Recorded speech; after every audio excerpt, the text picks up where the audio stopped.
So eto na nga po mga kaibigan, naka-rechargers, aminado na hindi talaga nila kayang talunin ang kupunan ng Creamline Cool Smashers at kinakailangan magbigay din ng respeto kapag meron silang laban at hindi dapat daanin sa pagyayabang.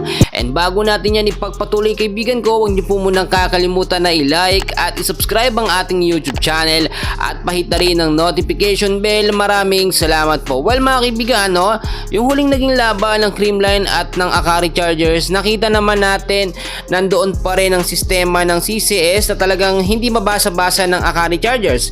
Alam naman natin na yung naglaban ng finals nung nakaraang PBL ay eto nga pong Akari at etong kupunan nga po ng Creamline Cool Smashers, which is hindi tayo nakapanood ng magandang laban dahil ilang set lamang ang nangyari sa laban.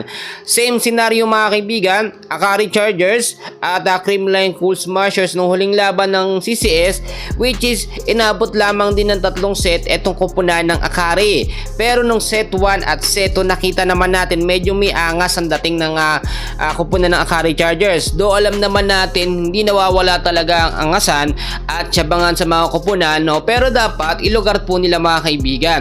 Maraming mga fans ng Creamline na nag-aabang, merong mga bashers din ng CCS na sinasabi na hindi daw mananalo or mahina na ang kupunan ng CCS. Alam nyo mga kaibigan, ang Creamline Cool Smashers defending champion yan. Maraming beses na yan nagkampiyon at maraming beses na rin may napatunayan. Samantalang Akari Chargers ay nakakalaban na nila yung mga team dito sa PBL, natatalo nila pero hindi nila kayang talunin ang kupunan nga po ng Creamline Cool Smashers. At tayo na rin sa ating mga nakuhang update ay meron na silang respeto dito nga po sa Creamline Cool Smashers at hindi na kailangan daanin pa sa bashing. So huminto na sana yung mga bashers ng Creamline, bagkos magbigay na lang ng suporta.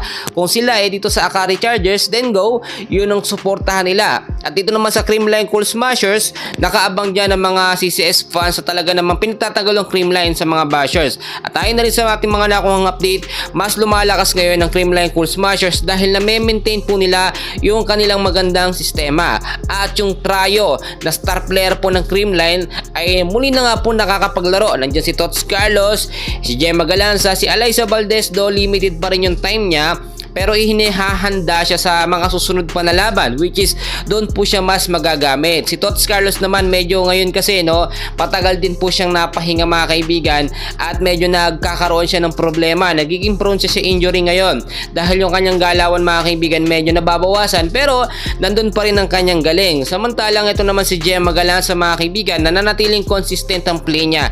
Hindi po nagbabago yung aggressiveness na doon pa rin po. Kahit man mga kaibigan, ilan sa mga star player ng Creamline hindi makapaglaro, meron naman silang magagaling na player. Kinakailangan i-train ang ilang mga bench player ng Creamline, which is tulad na lamang ni Mape Galanza, kailangan din yun matrain. At nakita nyo naman, kahit hindi makapaglaro si Tots, wala rin na si Michelle Gumabon, nandiyan naman si MVP Pons, which is yan yung sinasabi natin na panibagong pag magpapalakas dito nga po sa Creamline, which is ilang beses na yan. Last PBL, marami na patunayan si Pons, kaya talagang deserve niya din talaga laging mapasama sa starting 6 lineup ng Creamline. So marami pa tayong update mga kaibigan, and please huwag niyo kalimutan na i-like at i-subscribe ang ating channel for more Creamline updates. Maraming salamat po.